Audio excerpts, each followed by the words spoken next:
The full horror of yesterday's tragedy will no doubt reverberate around the policing family for many years to come.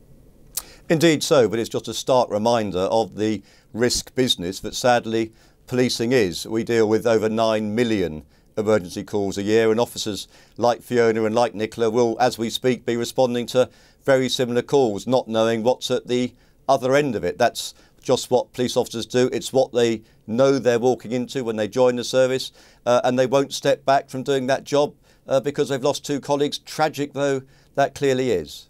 Inevitably, this tragedy has reawakened the debate and the argument about whether or not we should be routinely arming our police force. Minimum intervention and minimum force has long been the bedrock, hasn't it, of the British police force. Does that now need to change?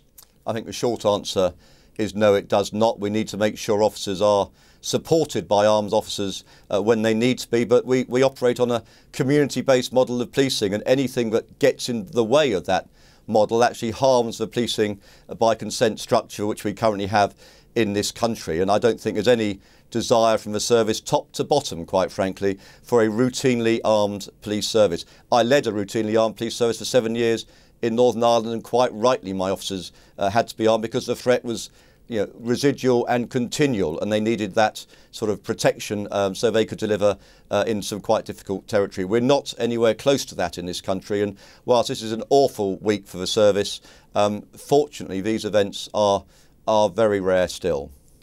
And finally, if I could ask for a comment from you by an argument made this morning by Conservative peer Lord Tebbit that says that the death penalty should be considered for limited categories of murder, police killers being one of them.